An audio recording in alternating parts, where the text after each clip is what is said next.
Science study 247 YouTube channel पर आप सभी का बहुत बहुत स्वागत है। मित्रों, आज हम लोग ब्रेन के बारे में पढ़ेंगे, नर्वस सिस्टम। आइए शुरू करते हैं। नर्वस सिस्टम यानी तंत्रिका तंत्र, दो पार्ट होते हैं इसके, यानी तंत्रिका तंत्र के दो पार्ट होते हैं। एक है ब्रेन और एक है स्पाइनल कॉर्ड यानी मस्तिष्क और मेरुरज्जु। तो हम लोग सबसे पहले इम्पॉर्टेंट फैक्ट देखेंगे ब्रेन से संबंधित, उसके बाद तब आगे की चर्चा करेंगे। देखिए फ्रेंड्स, हमारा ब्रेन एक बार में 25 करोड़ से ज्यादा इमेज स्टोर कर सकता है। एक दिन में 70,000 थॉट्स आते हैं। ह्यूमन बींग्स अपने दिमाग का 4% यूज करते हैं और मृत्यु के बाद 7 मिनट तक दिमाग एक्टिवेट रहता है। ये याद रखिएगा।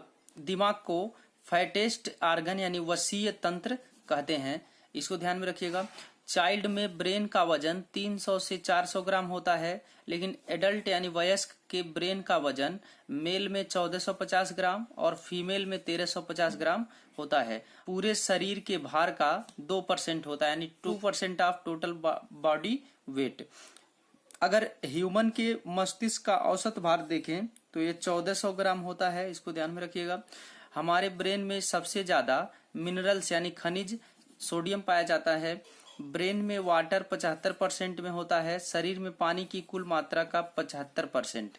याद रखेंगे, जो ब्रेन में पानी होता है 75% होता है पानी, तो ये 75% पानी शरीर में कुल पानी का 75% होता है। शरीर में कुल ग्लूकोज और ऑक्सीजन का 20% भाग दिमाग के पास ही होता है, इसको ध्यान रखिएगा। ब्रेन का ट्रांसप्लांटेशन यानी दिमाग का प्रत्यारोपण अभी तक संभव नहीं हुआ है, इसको ध्यान में रखिएगा। देखिए, स्टडी ऑफ ब्रेन को न्यूरोलॉजी कहा जाता है। ब्रेन के डॉक्टर को न्यूरोलॉजिस्ट कहा जाता है, इसको ध्यान में रखिएगा। देखिए, जो ब्रेन का शेप होता है वो गोलाकार होता है। इसके ऊपर क्रैनियम यानी खोपड़ी लगी होती है। इसमें 8 बोन्स होती हैं, 8 हड्डियां होती हैं। इन हड्डियों के बीच में फाइबर ज्वाइंट होती हैं जो बहुत स्ट्रांग ज्वाइंट हैं।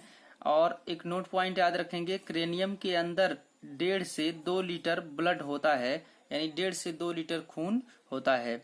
और इस क्रेनियम के अंदर एक मेम्ब्रेन होती है, झिल्लियां होती हैं जिनको मेनिंजिस कहते हैं। मित्रों याद रखिएगा, क्रेनियम के अंदर एक झिल्ली होती है जिसको मेनिंजिस कहते हैं। इसकी 3 परतें होती हैं जिनको हम आगे चर्चा करेंगे। अब मेनिंजाइटिस की बात करते हैं, तो जब ब्रेन के ऊपर मेम्ब्रेन यानी जो मेनिंजिस होता है उसमें इन्फेक्शन हो जाता है, तब यह बीमारी होती है। और एक नोट पॉइंट याद रखेंगे, राजा राम मोहन राय की मेनिंजाइटिस से ही मृत्यु हुई थी। अब बात करते हैं लेयर ऑफ मेनिंजिस की परतें। तो देखिए, इसकी 3 परतें होती हैं। तो सबसे बाहरी वाले इस परत को कहा जाता है ड्यूरा मैटर। इसके ठीक जस्ट अंदर यानी बीच वाले मध्य वाले मेम्ब्रेन को कहा जाता है आर्कनॉइड मैटर। और इस तीसरे यानी सबसे आंतरिक झिल्ली को कहा जाता है पाई मैटर। इसको याद रखिएगा, यानी तीसरे झिल्ली को जो सबसे अंदर होता है उसको पाई मीटर कहते हैं। और पाई मीटर के अंदर ही ब्लड वेसल्स और न्यूरॉन्स होती हैं। पाई मीटर और आर्कनॉइड के बीच में एक फ्लूइड होता है जिसको सेरेब्रो स्पाइनल फ्लूइड कहते हैं, और ये शॉक एब्जॉर्बर की तरह काम करता है। मित्रों, अब बात करते हैं न्यूरॉन यानी नर्व सेल तंत्रिका कोशिका की। तो यह मस्तिष्क की संरचनात्मक व कार्यात्मक इकाई होती है। यह मानव शरीर की सबसे लंबी और सबसे बड़ी कोशिका होती है। इनमें पुनः निर्माण की शक्ति यानी मिनिमम रीजनरेशन पावर ये जो है सबसे कम होता है। इसमें सबसे कम सेल डिवीजन होती है। याद रखिएगा, सबसे कम सेल डिवीजन किसमें होता है? न्यूरॉन में होता है। सेल में सेंट्रोसोम तारक केंद्र होता है तो सेल डिवीजन होता है, परंतु न्यूरॉन के सेल के पास कोई सेंट्रोसोम नहीं होता है, इसलिए इसमें सेल डिवीजन नहीं होता है। इसको ध्यान में रखिएगा मित्रों। अब ब्रेन की सेल की बात करते हैं, तो ब्रेन के पास 2 सेल होती हैं। एक होता है न्यूरॉन, दूसरा न्यूरॉन ग्लियाल।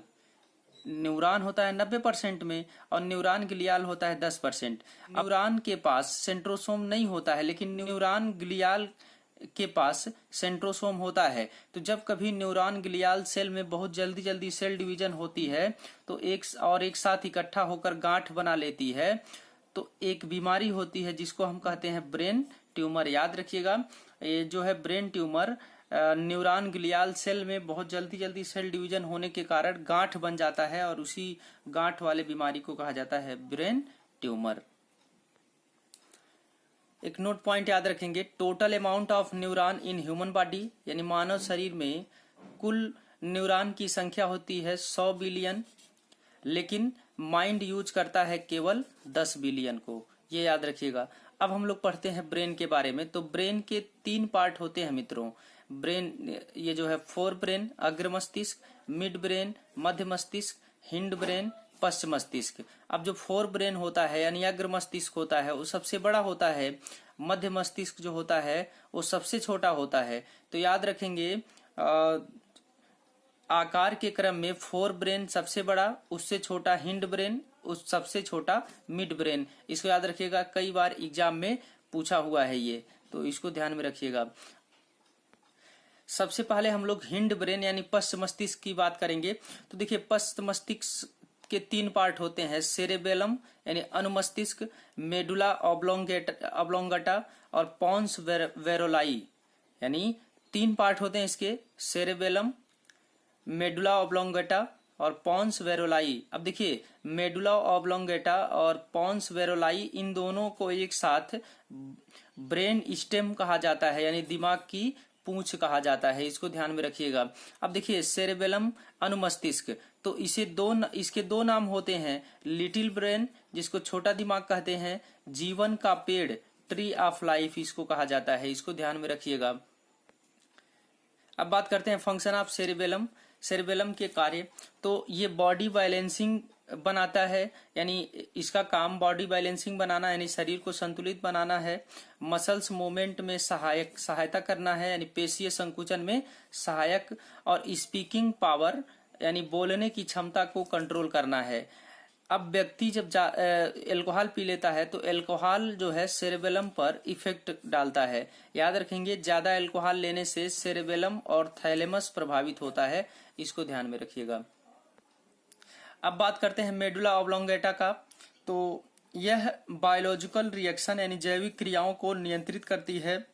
अब बात आता है बायोलॉजिकल रिएक्शन क्या होता है, जैविक क्रियाएं क्या होती हैं, तो अब इनकी चर्चा हम लोग करेंगे। तो देखिए बायोलॉजिकल रिएक्शन 2 प्रकार की होती हैं, एक विटाल रिएक्शन होता है जिसको जैविक क्रियाएं कहते हैं, और एक एक्सेसरी रिएक्शन यानी जिसको सहायक क्रियाएं कहते हैं। दोनों जो है अनैच्छिक क्रियाएं हैं मित्रों, याद रखिएगा, दोनों जो है अनैच्छिक क्रियाएं हैं।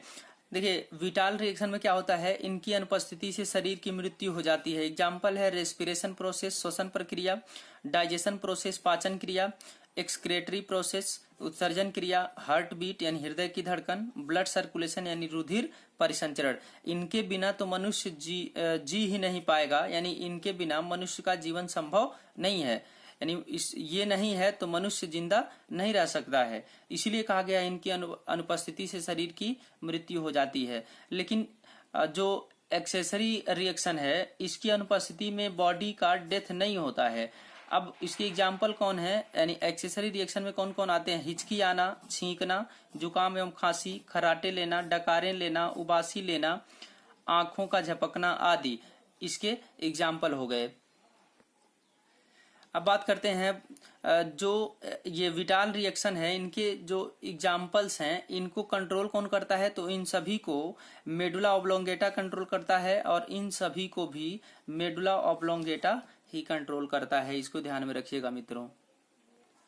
अब बात करते हैं पॉन्स वेरोलाई की। तो यह रेस्पिरेटरी सिस्टम यानी श्वसन तंत्र को कंट्रोल करता है मित्रों। याद रखिएगा, बहुत बारी एग्जाम में पूछा है, यह रेस्पिरेटरी सिस्टम यानी श्वसन तंत्र को कंट्रोल करता है। रेस्पिरेशन को कंट्रोल नहीं करता मित्रों, श्वसन तंत्र को कंट्रोल करता है, रेस्पिरेटरी सिस्टम को कंट्रोल करता है। इसको ध्यान में रखिएगा।